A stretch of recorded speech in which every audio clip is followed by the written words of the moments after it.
Padre nuestro, tú eres el Dios de toda gracia. Toda buena dádiva y todo don perfecto desciende de lo alto. Todo lo bueno que vemos y tenemos viene de ti. Bendito Padre, gracias por tener tanta misericordia con esta iglesia a lo largo de los años. Quienes tienen tiempo aquí desde el inicio saben lo difícil que ha sido llegar hasta acá. Oposiciones, situaciones. Tener que lidiar con personas que se llaman cristianos, pero que quieren permanecer en su pecado al mismo tiempo.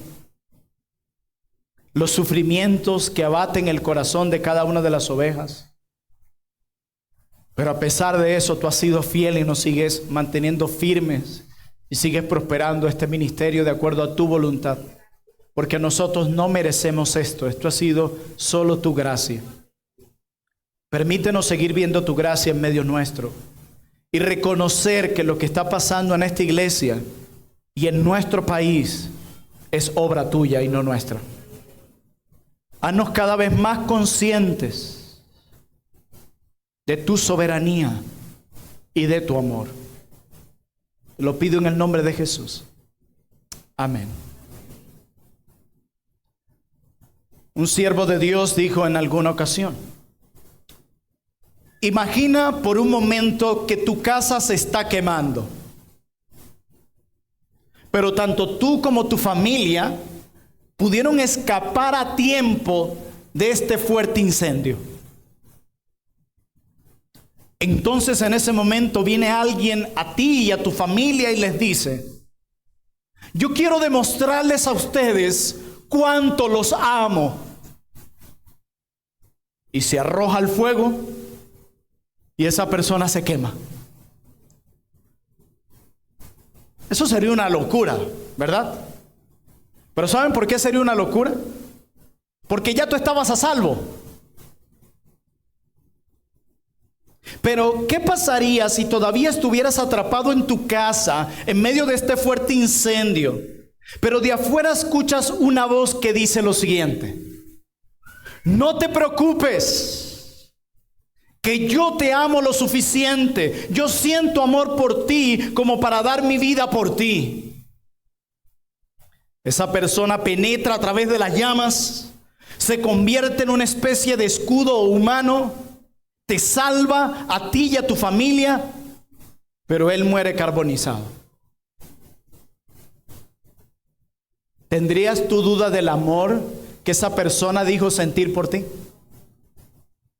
¿Por qué? Porque te lo demostró con hechos. Ese amor que decía sentir por ti se hizo visible, se hizo evidente a través de las acciones. Mis amados hermanos y amigos, en este mundo existen cosas de las cuales no son suficientes con decirlas o sentirlas. Existen cosas en este mundo que no son suficientes con sentirlas, sino que es necesario que se hagan evidentes, visibles. Cuando alguien nos dice te amo, ¿qué es lo que normalmente nosotros decimos? Bueno, demuéstramelo. ¿Qué sucede cuando alguien dice yo amo mucho esta iglesia? Yo siento mucho amor por esta iglesia. Bueno, ¿qué se espera de ti? ¿Que solo lo sientas? No, tú dirías, demuéstralo. ¿Por qué?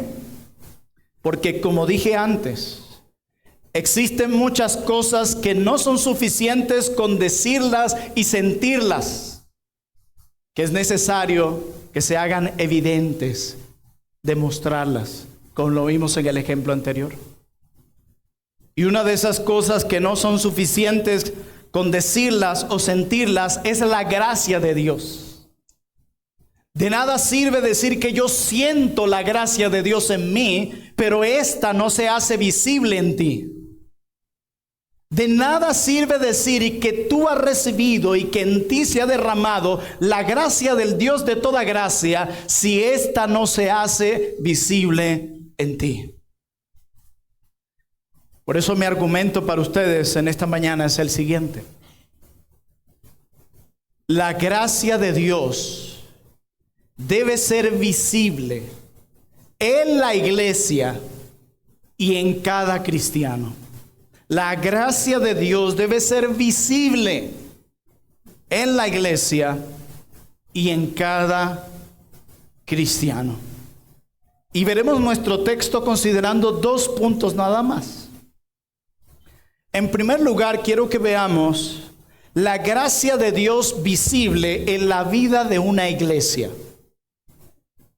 Y en segundo lugar, quiero que veamos la gracia de Dios visible en la vida de un creyente. Así que leamos Hechos capítulo 11, versículos 19 al 30, por favor. Dice la palabra santa y poderosa de nuestro Dios. Si usted tiene su Biblia, ábrala. Y si no, póngase con el de al lado. Y si usted no tiene una Biblia, busque una. Porque venimos aquí no a hablar de nosotros mismos, sino a escuchar la voz de Dios. Hechos 11, verso 19. Ahora bien, dice Lucas, que escribe el libro de los Hechos, los que habían sido esparcidos a causa de la persecución que hubo con motivo de Esteban, pasaron hasta Fenicia, Chipre y Antioquía, no hablando a nadie en la palabra, sino solo a los judíos.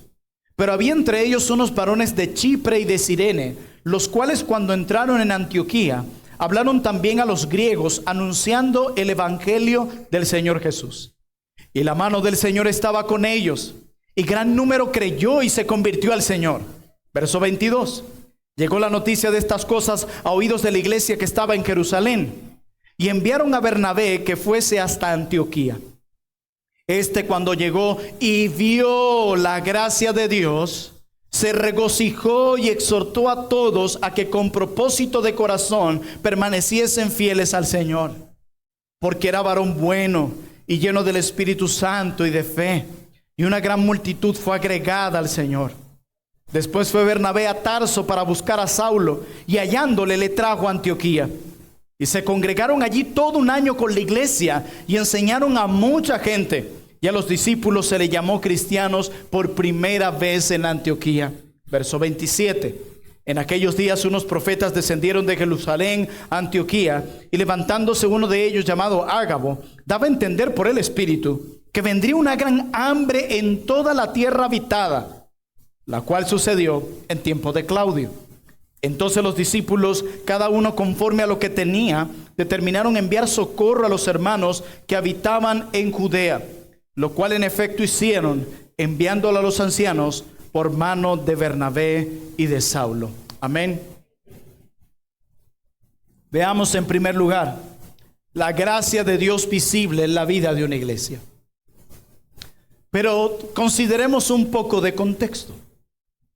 Nosotros leímos a través de la lectura consecutiva, hace un momento a través de mi hermano Fernando, cómo en Hechos capítulo 8, versículo 1, se desata una gran persecución en la iglesia y fueron esparcidos a diferentes lugares. Pero ¿por qué Dios habrá permitido esto? Bueno, quizás nosotros no podemos tener la precisión, la exactitud, pero podemos especular un poco basado en la misma Biblia. Si nosotros vamos a Hechos capítulo 1, versículo 8, ¿qué es lo que encontramos en Hechos capítulo 1, versículo 8? Nosotros encontramos un mandamiento divino por parte de Jesús antes de ascender a los cielos, donde dice que su nombre debía ser anunciado a todo el mundo, comenzando desde Jerusalén hasta lo último de la tierra. El mandamiento de Jesús era ¿cuál? Ustedes debían ser testigos míos hasta lo último de la tierra, comenzando desde Jerusalén. Pero pasa Hechos capítulo 2, Hechos capítulo 3, la iglesia comienza a crecer de una manera impresionante, como 3,000 se convierten a la predicación del evangelio, luego como 5,000, y pasa Hechos 5, Hechos 6, Hechos 7, y la iglesia ha crecido, el impacto parece ser visible, pero todavía continúan en Jerusalén. ¿Y cuál era el mandamiento? que fueran hasta lo último de la tierra, comenzando desde Jerusalén.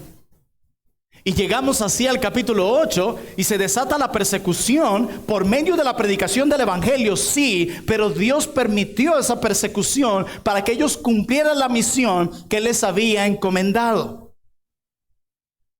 Por eso alguien decía, si no queremos enfrentarnos a Hechos 8:1, si no queremos enfrentarnos a Hechos 8:1, tendremos que atender al mandamiento de Hechos 1:8. Dios va a cumplir su misión en este mundo, sea por las buenas o por las malas. O al estilo de Jonás, o vas por tierra o por ballena, pero vas. Nadie puede resistirse o intentar frustrar el plan de Dios. Lo que Dios ha determinado en su bendita palabra se va a cumplir, y nada ni nadie puede frustrar sus manos, sus planes, ni doblegar su voluntad. Y este texto es una evidencia de ello. El evangelio está llegando a cada rincón del mundo cuando llegamos a Hechos capítulo 11, incluyendo a los gentiles, tal como Dios lo había establecido. Porque desde el Antiguo Testamento nosotros vemos que la salvación que Dios iba a traer era toda la tierra. Toda la tierra proclamaría su nombre y alabaría su nombre. La salvación nunca fue destinada únicamente para los judíos, también para los gentiles. Y en Apocalipsis capítulos 5 y 7 vemos cómo esto llega a su punto más alto, donde tenemos a hombres y mujeres de toda lengua, de toda tribu y de toda nación alabando al Cordero. Ese siempre ha sido el plan de Dios y nadie lo iba a frustrar. Y usó esta persecución para que los discípulos fueran esparcidos a todo lugar y allí proclamaran el evangelio de nuestro Señor Jesucristo. Hermanos, Dios ha elegido a quienes va a salvar, ¿verdad que sí? Efesios capítulo 1, la carta a los Romanos y muchos pasajes más nos lo enseñan. Pero Dios también eligió el medio para salvar a los que eligió. Y lo que vemos aquí en Hechos 11 es que la mano de Dios estaba con ellos. ¿Por qué? Porque Dios estaba trayendo bendición a los esfuerzos evangelísticos que ellos habían realizado. Nosotros no podemos anhelar que las almas se conviertan solitas. Oh, cuánto anhelo que más personas en nuestra nación lleguen a Cristo y se conviertan y sean trasladados de las tinieblas a la luz. Oh, cuánto anhelo desde nuestro corazón. Pero si no abrimos nuestra boca anunciando las buenas nuevas de salvación, ¿cómo creerán si no hay quien les predique? Y no necesitas que tu pastor vaya a predicar para que ese mensaje sea eficaz. Ese mensaje ya es eficaz. Porque es poder de Dios, no de tu pastor, no de tus líderes, de Dios. Quiere el Señor que entendamos esto. Que jamás olvidemos su soberanía, pero que jamás olvidemos la responsabilidad humana. El evangelio llega a Antioquía y pasa algo impactante. Está pasando algo sobrenatural en esta iglesia en Antioquía. Y fue tan evidente lo que estaba sucediendo en Antioquía que llegó a los oídos de la iglesia en Jerusalén. Y le dijeron a la iglesia en Jerusalén, allí en Antioquía está pasando algo sorprendente. Hay que ver qué es lo que está pasando allí. Enviemos a alguien. Pero no podía ser cualquiera, como lo vamos a ver más adelante. Envían a Bernabé. Él fue enviado a ver qué es lo que estaba pasando. Y cuando Bernabé llega a Antioquía, mira lo que dice el versículo 23. Cuando llegó y vio la gracia de Dios, se regocijó. Él vio la gracia de Dios. Recuerden, la gracia de Dios debe ser visible en toda iglesia y en todo creyente. Y en esta iglesia la gracia de Dios era visible de tal manera que este hombre la vio. La pregunta es, ¿cómo se vio visible la gracia de Dios en la iglesia de Antioquía. No era suficiente que ellos dijeran que tenían la gracia de Dios y que sentían la gracia de Dios. No, era necesario que se demostrara, que se evidenciara si tenían esa gracia. Y eso pasó.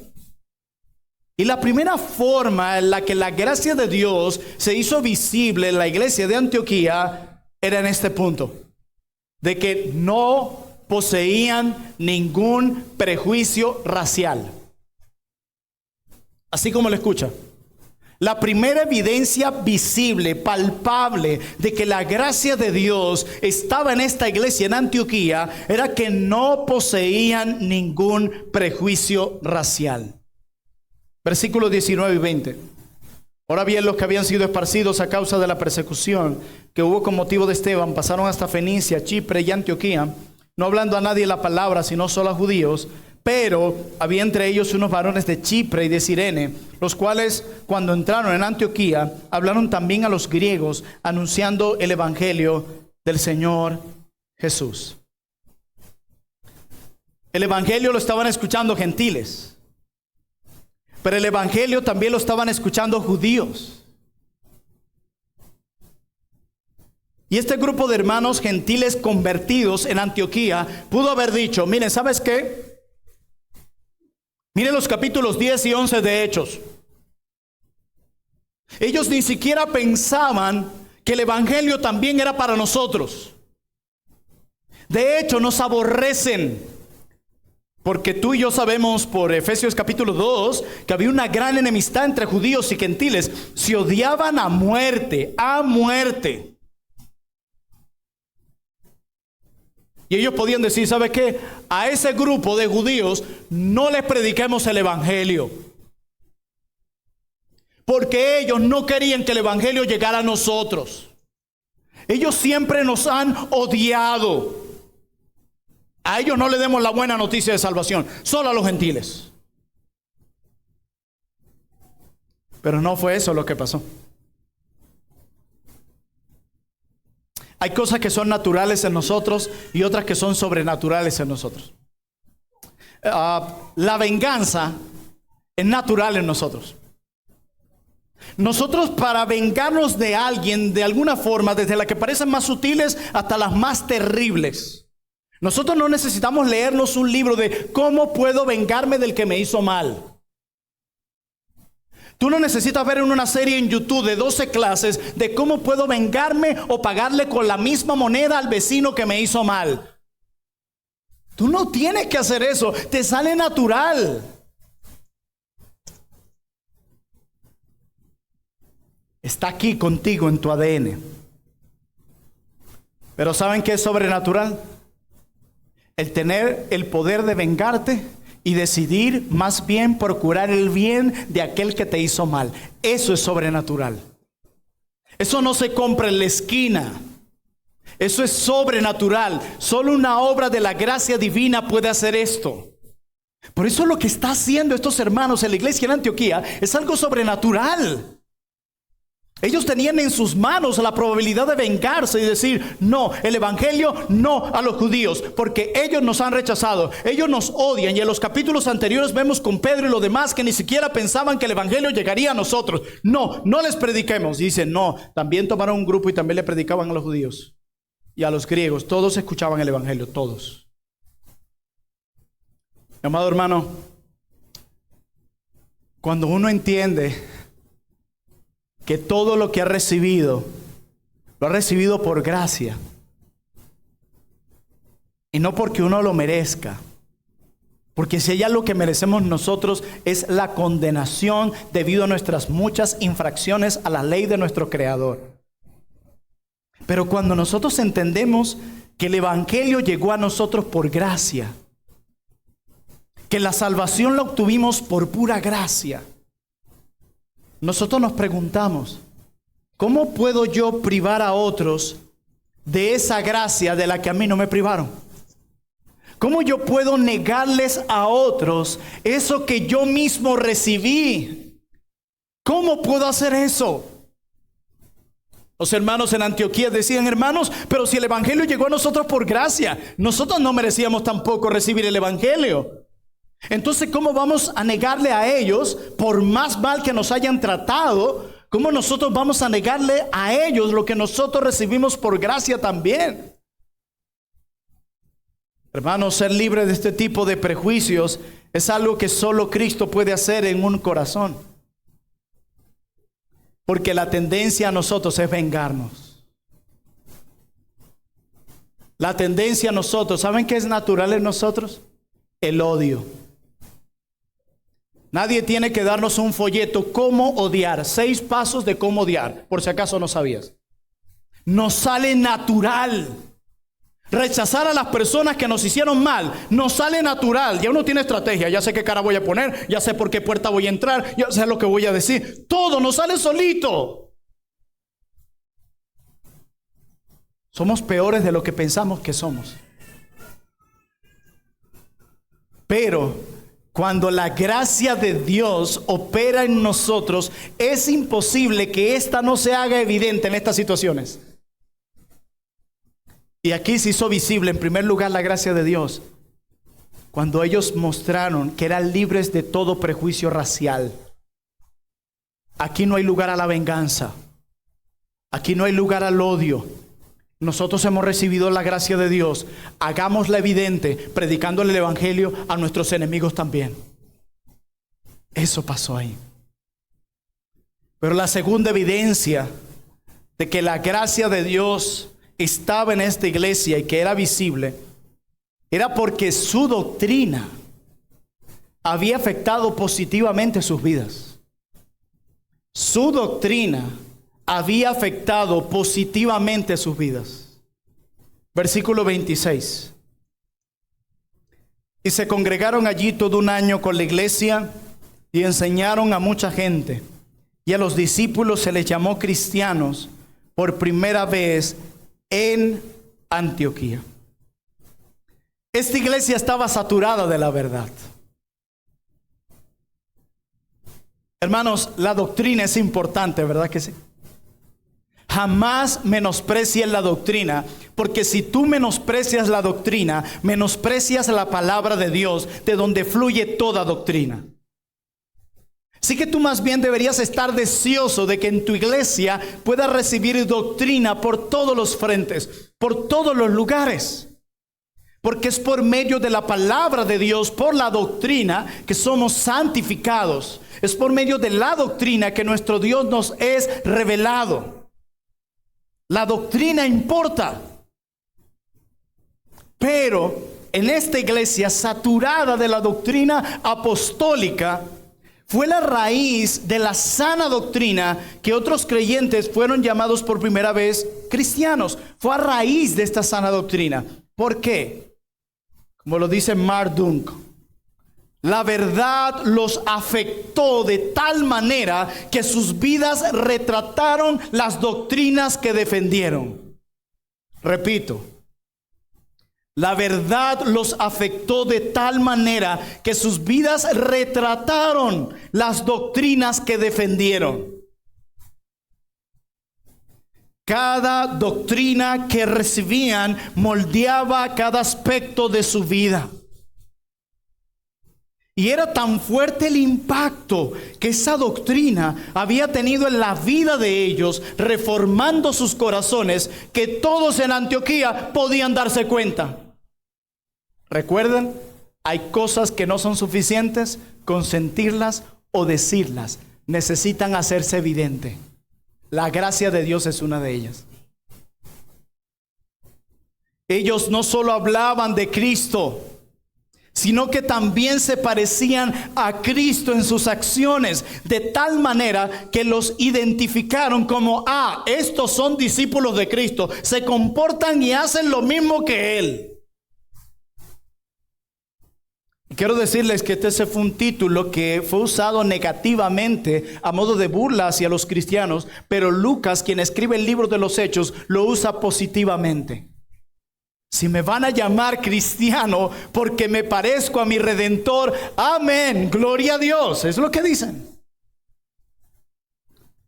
¿Y saben qué es interesante? Que en la Biblia este término se usa solo 3 veces. Cristianos. En Hechos 11:26, en Hechos 26:28 y en Primera de Pedro 4:16. ¿Qué es lo interesante? Que en las 3 ocasiones es usado el término por incrédulos, no por creyentes. O sea, cada vez que se usa, un incrédulo ve algo en esa persona que le llama cristiano. La gracia de Dios haciéndose evidente. No era simplemente con decir, sí, yo soy cristiano. O como hoy, reformado. Nos vemos 3 videos en YouTube y ya somos reformados. No, yo soy reformado. Yo soy cristiano. Pero uno tiene que escarbar y escarbar y escarbar y escarbar y escarbar para ver si encuentra algo de cristianismo ahí.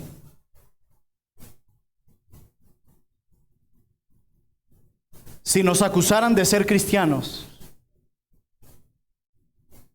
que básicamente lo que significa es que nos parecemos a Cristo,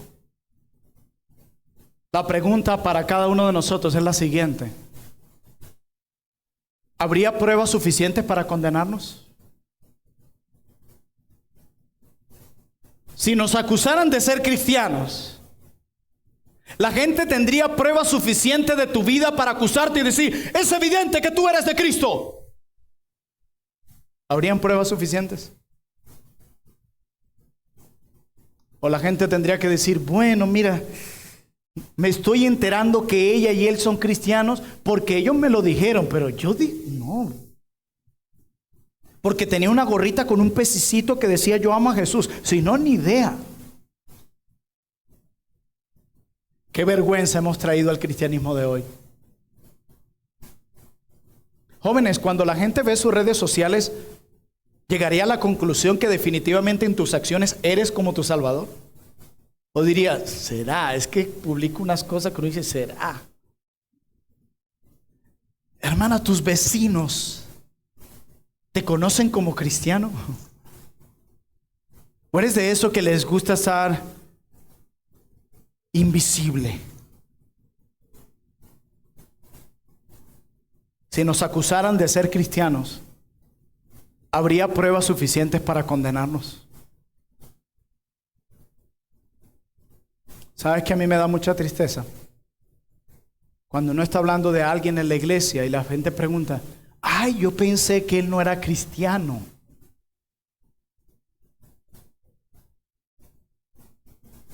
Esa mujer es cristiana, pero es que yo la he visto hablando de una forma. ¿Cuánto dolor da eso? ¿No les da tristeza? Cuando piensan en sus propias vidas, ¿realmente hay pruebas suficientes que los acusen a ustedes de ser cristianos? Perdónenme que sea redundante en esto,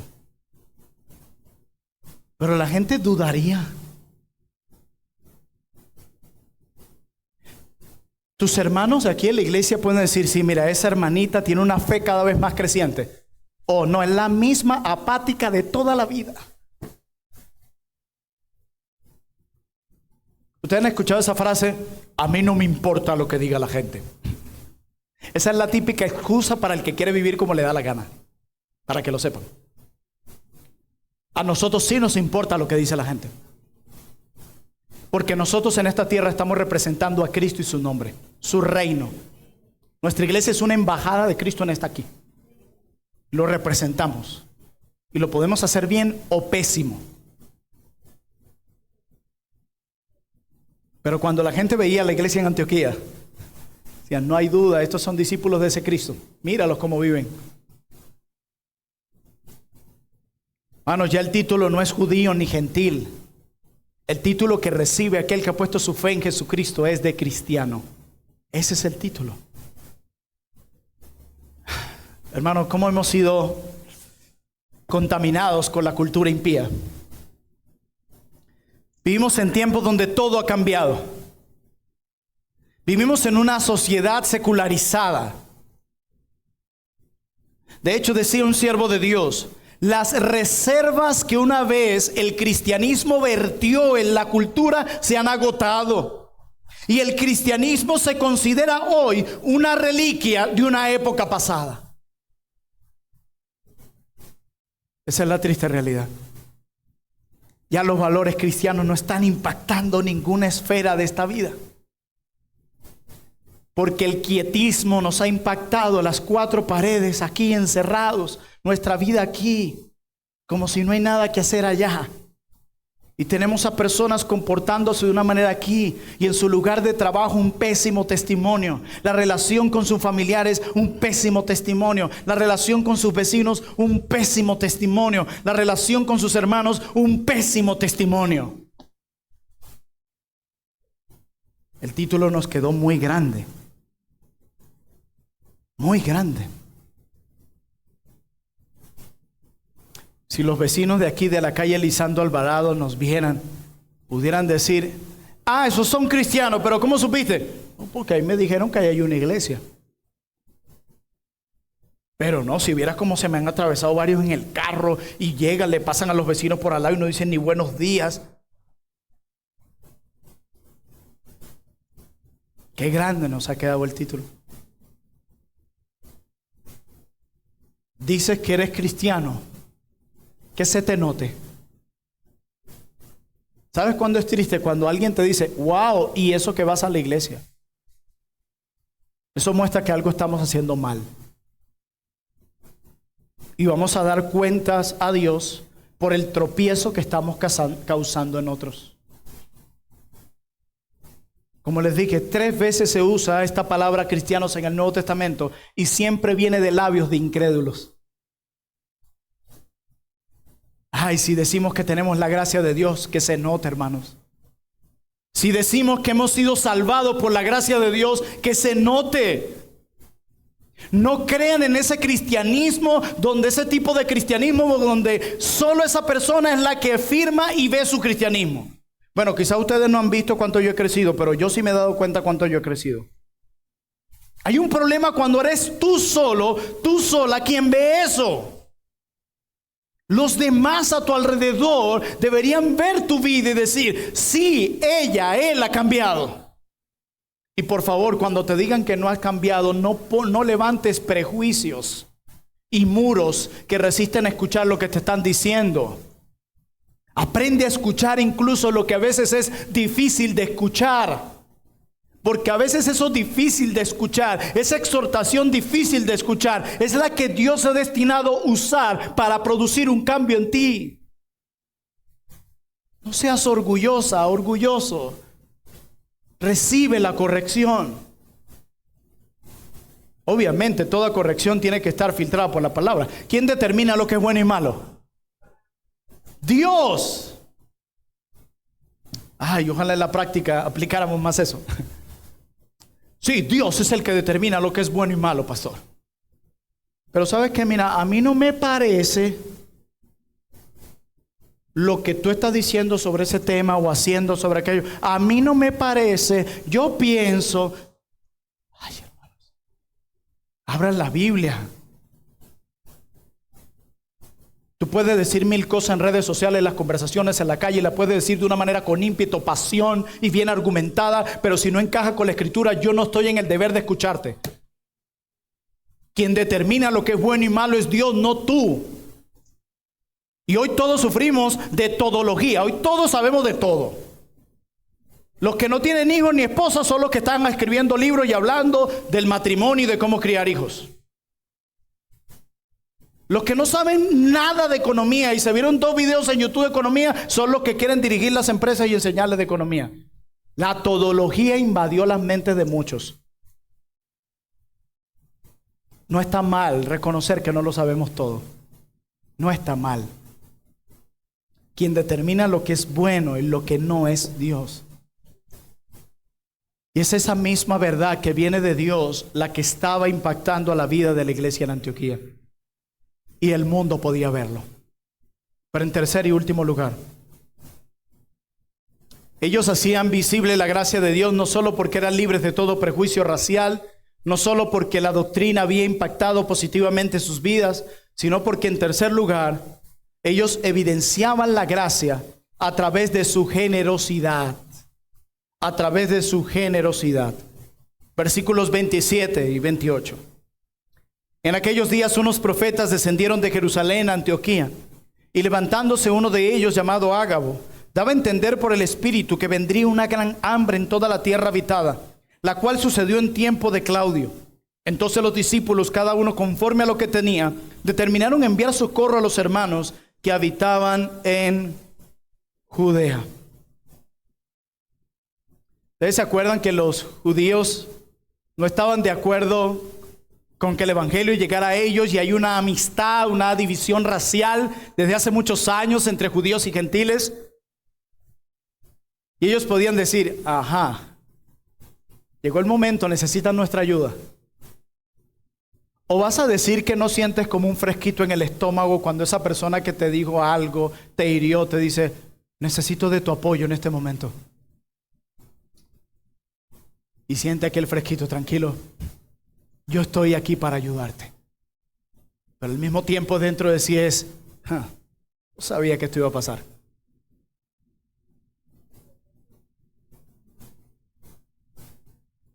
¿Se acuerdan lo que es natural en nosotros?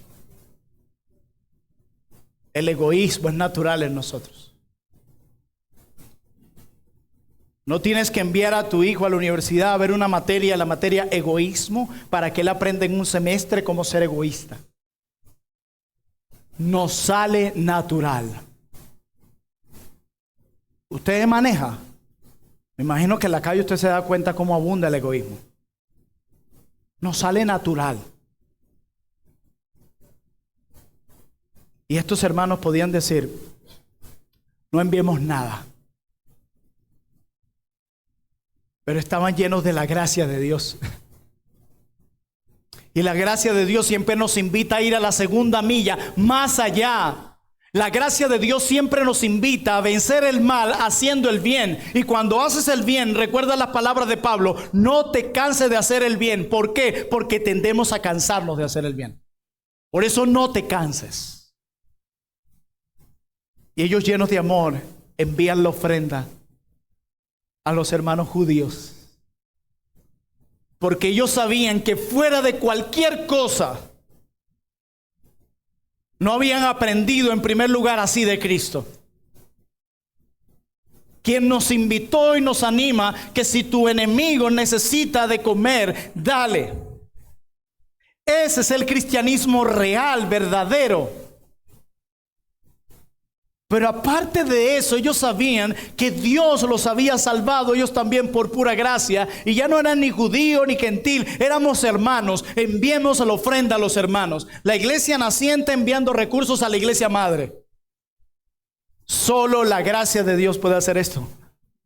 La generosidad es lo sobrenatural en nosotros. La mezquindad es lo natural en nosotros.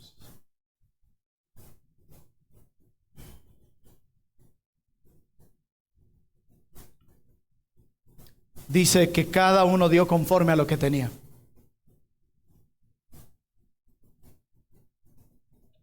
A veces pensamos que podemos y debemos ser generosos solo cuando tenemos abundancia de recursos económicos.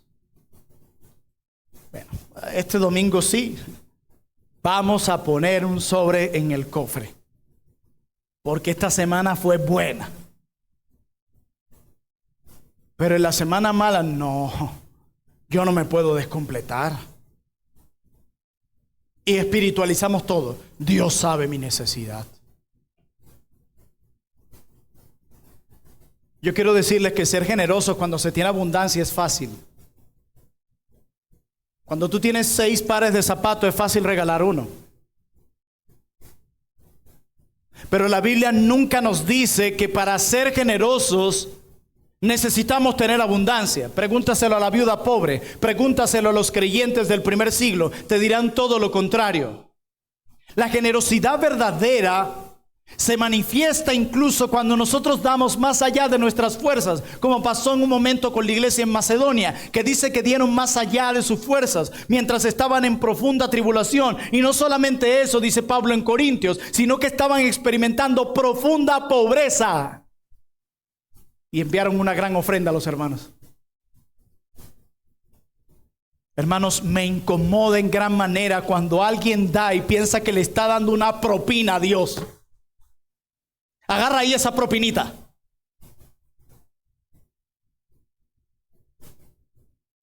El evangelio de la prosperidad nos ha hecho mucho daño, muchísimo daño. Pero tampoco es un secreto que muchos de los que fueron abusados en el evangelio de la prosperidad también se lo merecían. Como juicio de Dios lo recibieron. ¿Por qué? Porque iban a estas iglesias simplemente a buscar un Dios que les diera la dádiva, pero yo no quiero ese Dios. Fueron a esas iglesias buscando a Dios como un cajero automático. Y recibieron lo que merecían. Obviamente eso no exonera a estos pastores del juicio que les viene si no se arrepienten. Pero hermanos, pasamos de que nos robaran y ahora pasamos nosotros a robar a Dios. Y si esto incomoda un poco, entonces la palabra está haciendo su efecto en este momento. ¿Cuántos de ustedes Dios les ha concedido el último mes? ¿Y cuánto de eso han ofrendado? No estoy hablando de propinas. No traten a Dios como si Él estuviera mendigándoles sus propios recursos. ¿Cuántos? Miren, cuando tú ofrendas, cuando tú das, no está dando tu ofrenda a Plinio Orozco y se los puedo demostrar. Cuando tú ofrendas, no estás ni siquiera dando tu ofrenda a Iglesia Bautista Reformada Trono de Gracia, ni siquiera a esta iglesia. Cuando tú ofrendas, lo estás dando a Dios y a su reino. Y porque tú entiendes que cada moneda que tienes en el bolsillo no te pertenece a ti, y un día el que te lo dio a ti te pedirá cuentas por eso. No le des propinas a Dios, deja la mezquindad y la tacañería que no tienen ni siquiera contigo mismo. Y ya dejemos de culpar la situación del país, porque la iglesia en plena persecución está ofrendando. Están matando a los cristianos y están ofrendando. Hay pobreza como la iglesia en Macedonia y están ofrendando. Pero ¿sabe qué? Lo que pasa es que nos gusta venir a la iglesia para recibir. Y aquí hay gente que se molesta cuando no le dan la cena del Señor, cuando uno no hace esto, no hace aquello. Pero no he visto a nadie molesto. Yo quiero ofrendar en gran manera y ese sobre no cabe todo lo que quiero colocar ahí. Deben mandar a hacer los sobres más grandes. ¿Saben por qué? Porque venimos a la iglesia con una mentalidad consumista. Solo venimos a consumir aquí. Que me den, que me den, que me den, que me den, que me den. Pero esos mismos que están recibiendo privilegios de la iglesia no quieren dar para el avance del reino. En estos días alguien pasó y decía que alguien quería entrar y a ver si te dejan entrar, porque esa iglesia es de ricos. Por el edificio, ¿no? Para los que no ven en internet, recibimos una donación hace un año, una donación de este edificio donde estamos. Por cierto, la mayoría de los que ofrendaron para este edificio eran hermanos de pocos recursos, no multimillonarios. Ay, si tan solo nos vieran, ricos, ricos en Cristo. Pero que entren a la cuentica del Venezuela para que vean. La gente tiene ideas equivocadas de la iglesia. Y vienen con una mentalidad consumista aquí. Que me den y que me den. Miren, hermanos,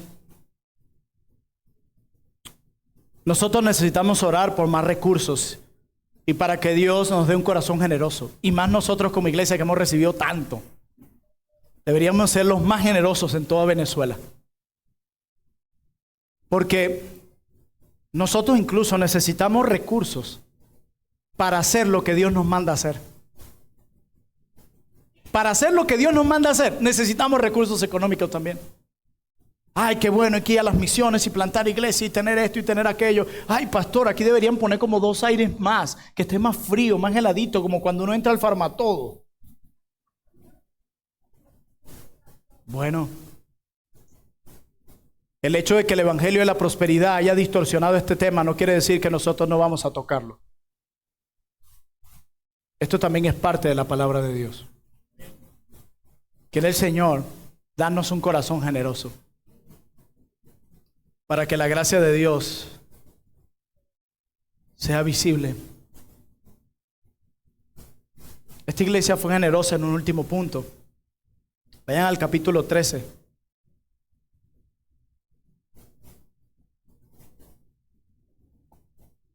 Tranquilos que el segundo punto pasaré un poco más rápido. Capítulo 13, versículo 1. Había entonces en la iglesia que estaba en Antioquía profetas y maestros: Bernabé, Simón el que se llamaba Niger, Lucio de Cirene, Manaén el que se había criado junto con Herodes el tetrarca y Saulo. Ministrándolos estos al Señor y ayunando, dijo el Espíritu Santo: apartadme a Bernabé y a Saulo para la obra a que los he llamado. Entonces, habiendo ayunado y orado, les impusieron las manos y los despidieron.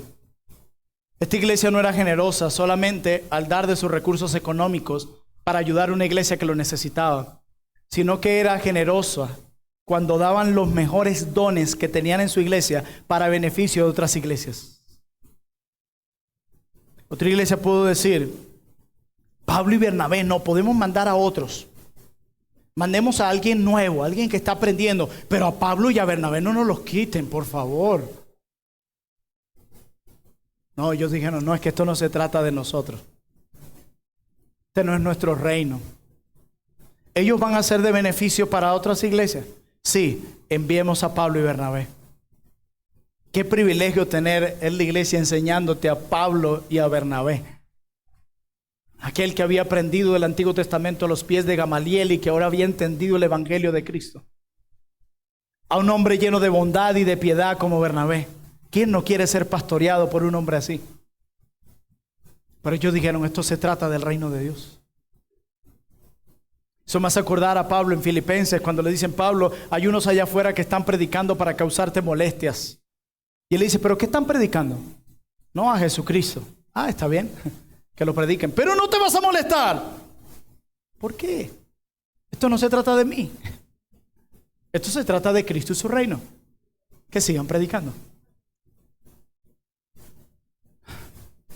La gracia de Dios se hace evidente en esta iglesia al ser libres de todo prejuicio racial, al ver cómo su doctrina positivamente marcó sus vidas, y en tercer lugar, al ver su gran generosidad.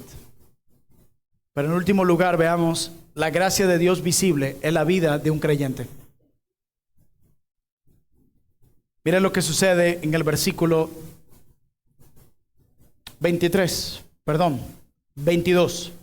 Llegó la noticia de estas cosas a oídos de la iglesia que estaba en Jerusalén, y enviaron a Bernabé que fuese hasta Antioquía. Si usted ha leído el libro de los Hechos, usted sabe que esta no es la primera vez que se habla de Bernabé. En el capítulo 4 del libro de los Hechos se habla de la generosidad de Bernabé en contraste con la tacañería y el egoísmo de Ananías y Zafira. Bernabé, su nombre es hijo de consolación. ¿Qué mejor persona para ser enviada a Antioquía en medio de esta conversión poderosa entre judíos y gentiles que un hombre como este? Yo debo confesarles algo. Saber a quién enviar a un lugar siempre es una tarea difícil. Saber a quién delegarle funciones, hasta quién colocar detrás de este púlpito, es una tarea difícil. Y para la iglesia en Jerusalén había un hombre que daba evidencias de esto y fue enviado. Pero recuerden, la gracia de Dios no solo era visible en la iglesia, también en Bernabé, este creyente. Y lo primero que se hacía visible en la vida de este creyente era su piedad. Miren lo que dice el versículo 23. Cuando llegó y vio la gracia de Dios, se regocijó y exhortó a que con propósito de corazón permaneciese en el Señor, porque era varón que bueno y lleno del Espíritu Santo y de fe. Hermano, Lucas escribe el libro de los Hechos. Y un dato importante es que Lucas acompañó varias veces a Bernabé en algunos viajes misioneros. Por lo tanto, Lucas conocía de primera mano la piedad de Bernabé. Por eso Lucas puede decir: de quien yo estoy hablando aquí es un hombre justo, bueno. Y lo que significa esta palabra en griego es alguien que siempre hace bien las cosas, de acuerdo a la verdad. Siempre Bernabé fue conocido por procurar conducirse bien, hacer las cosas bien. Y era un hombre lleno del Espíritu Santo y de fe. Era un hombre que creía en Dios y daba evidencias de que creía en Dios. Era un hombre con un carácter piadoso y esto se destaca por encima de sus dones. Pero también es un hombre muy humilde. No solo su piedad, sino su humildad. Porque mira lo que sucede en el verso 23. Cuando llegó y vio la gracia de Dios, se regocijó y exhortó a todos a que con propósito de corazón permaneciesen fieles al Señor. Este hombre se alegró del avance de la iglesia en Antioquía. No simplemente llegó y dijo: mira, aquí está pasando algo impresionante, pero nosotros allá en Jerusalén era mejor lo que nos pasaba, ¿verdad? Sí, aquí la obra en Barquisimeto y en San Felipe impresionante, pero allá en Caracas cómo está llegando gente, mi hermano. A nosotros, es que somos la niña de los ojos del Señor casi. No, este hermano se regocijó en él. La gracia de Dios se hace visible cuando nosotros nos alegramos por el avance de otros. Siempre va a haber alguien mejor a nosotros. Pero esto no es una competencia, ¿verdad? Qué alegría da cuando uno ve la gracia de Dios en otros, la vida de otros creyentes prosperando, la vida de otros ministerios avanzando. Pero no solo eso, mostró humildad en lo siguiente. Veamos el versículo 25. ¿Cómo se ve también la gracia de Dios en Bernabé, aparte de su piedad y su humildad? Dice: después fue Bernabé a Tarso, dice el verso 25, para buscar a Saulo, y hallándole le trajo a Antioquía, y se congregaron allí todo un año con la iglesia, y enseñaron mucha gente. Al que menos tú pensarías que iban a buscar era Saulo. No, ¿saben qué? Acuérdense, por medio de él mataron a Esteban. Pues que se les olvida. Yo todavía no he sanado eso. Ustedes no han visto a la gente. Yo sé que debo perdonar, pero todavía no es el momento. No es que si tuvieran la herida tan grande que me hicieron. Nunca nosotros hacemos herida a nadie. Siempre nos las hacen a nosotros. Y él va y busca a ese ex homicida que mató a uno de sus amigos más cercanos, diácono de la iglesia, y que entraba a las casas y sacaba a los hombres y a las mujeres creyentes y los llevaba a la cárcel. Dice: voy a buscar a Saulo. Este corazón estaba limpio de toda venganza, rencor. Bernabé no llevaba un conteo de las cosas que Saulo había hecho, ni lo recordó. ¿Cuántos de nosotros alguien nos hiere y llevamos la lista de todos? Nos gusta hablar de perdón hasta que se nos pide a nosotros que lo hagamos. Ahí dejamos de hablar del tema. Y busca a Saulo. Y dice: después fue Bernabé a Tarso para buscar a Saulo. Y la palabra allí buscar es tratar de encontrar algo con mucha dificultad. No lo encontraban. Acuérdense que en los capítulos anteriores ya Saulo se había metido en problemas. Convertido de una vez, predicando, y lo estaban botando de todos lados. Pero Bernabé hizo un esfuerzo tremendo y hallándole le trajo a Antioquía. Pero ¿saben por qué hay más humildad aquí? ¿Cuál era el costo de esta iniciativa? ¿Qué implicaba que Bernabé trajera a Saulo de Tarso a predicar por un año entero en esta nueva iglesia creciente? Bueno, que Bernabé iba a quedar en segundo plano. Al Pablo aparecer y crecer, Bernabé iba a quedar por allá. Pero Bernabé era un hombre lleno de la gracia de Dios. Y esa gracia se hacía evidente. Bernabé analizó y sabía que la iglesia de Antioquía necesitaba dones que él no tenía. Qué precioso es reconocer nuestras limitaciones. Él sabía que la iglesia necesitaba a alguien que no era él para seguir adelante. Bernabé puso las necesidades de la iglesia en Antioquía por encima de su propia posición. Ay, el pastor Plinio no tendrá miedo que le serruchen el puesto poniendo a ese otros muchachos ahí a predicar, trayendo al pastor John y Omar. No, caramba. Pastor Plinio como que no está pensando lo que está haciendo. Esto no es mío. El día que busque mi propia gloria y mi propio honor, dejaría de ser un siervo de Dios. Y Dios debería incluso matarme desde este mismo púlpito. La verdadera gracia de Dios se prueba cuando estamos dispuestos a hacernos un lado y nosotros mismos darle el empuje al otro, a la próxima generación. ¿Qué estamos peleando? ¿Por qué nos llenamos de envidia incluso cuando otros hermanos logran lo que a nosotros nos ha costado lograr? ¿Tú reconoces que toda buena dádiva y todo don perfecto viene de lo alto? ¿Tú reconoces que lo bueno y lo malo viene de Dios? Entonces quéjate con Él.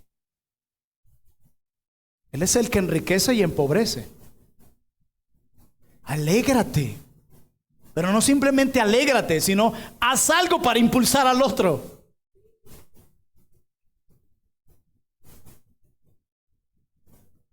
Las necesidades de la iglesia deben estar por encima de nuestra posición.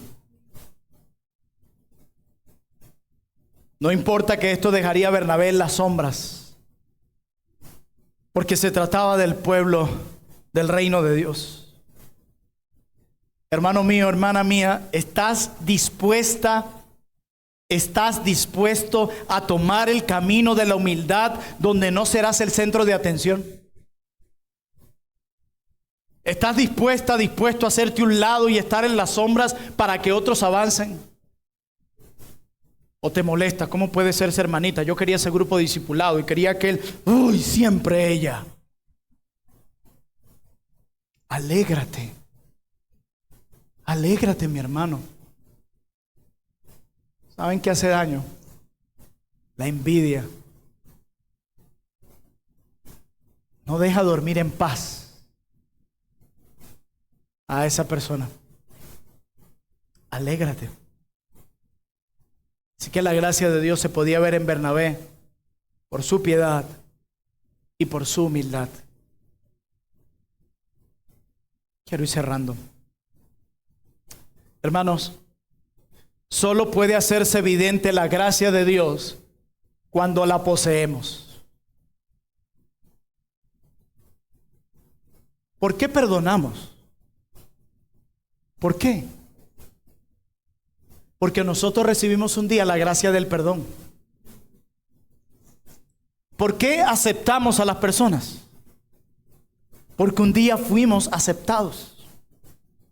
¿Por qué amamos de manera incondicional incluso al hermano más difícil? ¿Por qué? Porque nosotros un día recibimos esa misma gracia de amor.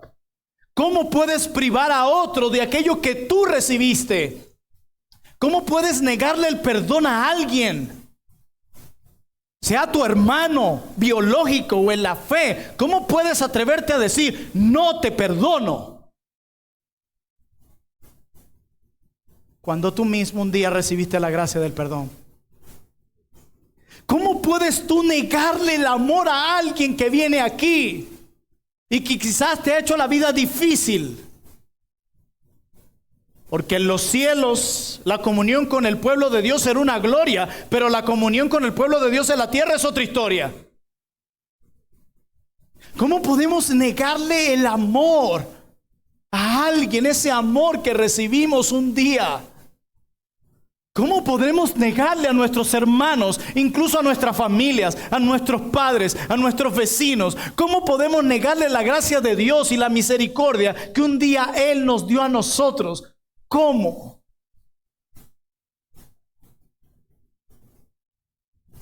¿Qué podemos decir, hermanos, de aquellos en quienes no se nota la gracia que dicen tener? O no entienden la gracia o no la tienen. No hay una tercera vía. Sí, mi hermana, es contigo. Sí, mi hermano, es contigo. Cada uno examínese de manera particular.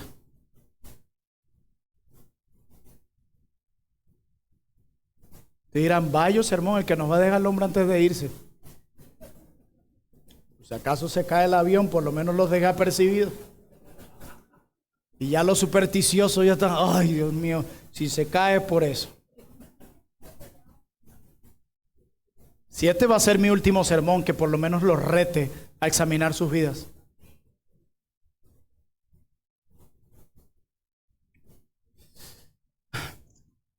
Mi hermano, la gracia de Dios se ha derramado en ti. ¿Por qué no se nota? ¿Por qué los demás no pueden ver algo tan sobrenatural y tan poderoso como lo es la gracia de Dios? ¿Por qué no lo pueden ver? Es extraño que solo tú lo veas. Ah, no. Y mis dos mejores amigos.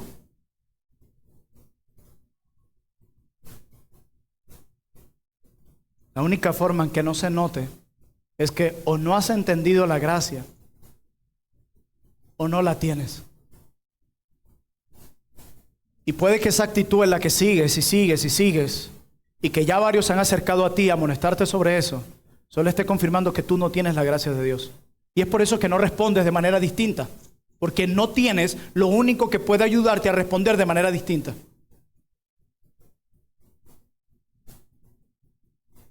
Pregunto, ¿otros pueden ver la gracia de Dios en esta iglesia?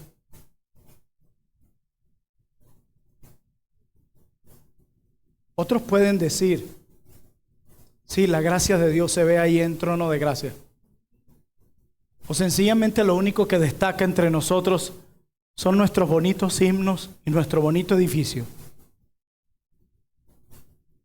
¿De qué hablan los demás cuando vienen aquí?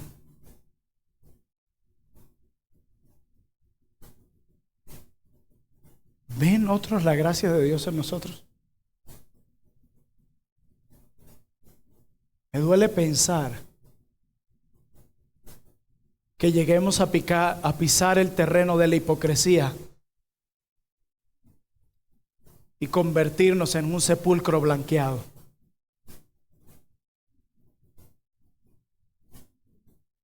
¿Se acuerdan la exhortación de Bernabé? Los exhortó a todos a que con propósito de corazón permaneciesen fieles al Señor. No hay nada más hermoso que le pueda pasar a un ser humano que llegar a los pies de Cristo. No hay nada más hermoso que eso. Pero ¿saben qué es lo más terrible que le puede pasar a un ser humano? Abandonar a Cristo. Por eso la exhortación es perseveren. A veces da dolor pensar, pero necesitamos hacerlo. De que un día esos mismos hermanos, con quienes estuvimos de cerca, cantando, alabando y teniendo comunión, probablemente un día apostaten de la fe. ¿Saben qué, hermanos? La Biblia me enseña algo y es que no todos van a perseverar. Probablemente tú en el futuro termines cometiendo esos mismos pecados que un día dijiste que nunca cometerías. Probablemente tú que señalaste y te preocupabas por el endurecimiento de corazón de otros, termines tú mismo endureciéndote en tu corazón. Y debo ser realista. Probablemente no todos terminen la carrera. Probablemente tendremos que seguir despidiendo a gente, y no porque se fueron a otra iglesia sana, sino porque abandonaron a Cristo. Hermanos míos, permanezcan fieles en el Señor. Las tentaciones y los ataques contra nosotros no han terminado. Estamos en guerra. Y cuando uno está en guerra, no es tiempo para dormir y para la trivialidad. Permanezcan fieles. Hermanos, no se aparten del Señor. Si hoy la tentación en tu corazón está desviarte del camino por las muchas tentaciones o por lo fuerte que a veces tiende a ser el cristianismo, por favor recuerda que Cristo es mejor. Recuerda que solo en Él hay vida y en abundancia, en nadie más. No vas a encontrar en otra cosa o en otro lo que solamente en Cristo se puede hallar. Por favor, permanezcan fieles. No se desvíen. Despójense de todo peso de pecado que les impide seguir corriendo la carrera de la fe. Hermanos, otra pregunta para ti. Otros pueden ver la gracia de Dios en ti.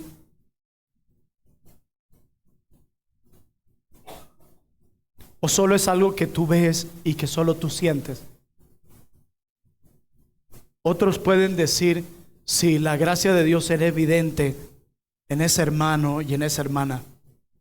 Tu esposa, tu esposo pueden decir que la gracia de Dios es evidente en ti. Tu pastor puede decir eso sin titubear.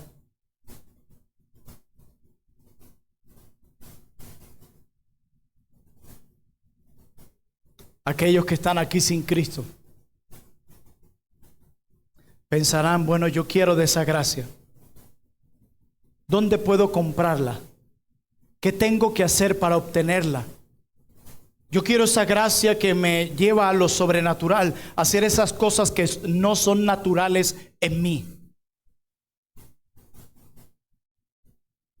No tienes que hacer nada para recibir la gracia. Es gracia. Es un regalo inmerecido.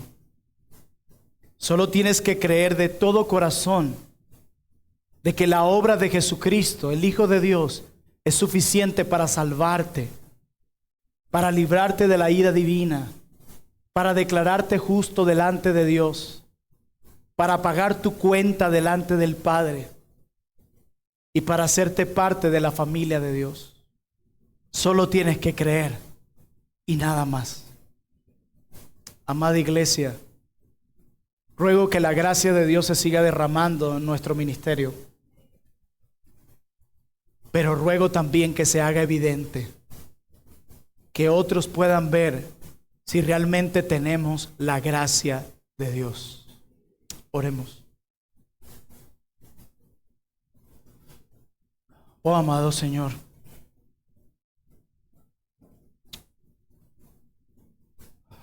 ayúdanos. Ayúdanos, Padre. A quien más se le da, más se le demandará. Y tú nos has dado mucho. Demasiado nos has dado. Oh Padre, oh, sabemos que hemos contristado al Espíritu Santo en muchas ocasiones. Perdónanos, Padre. Anhelamos que la gracia de Dios sea visible en nuestra iglesia, pero también que la gracia de Dios sea visible en cada una de las personas que compone esta iglesia.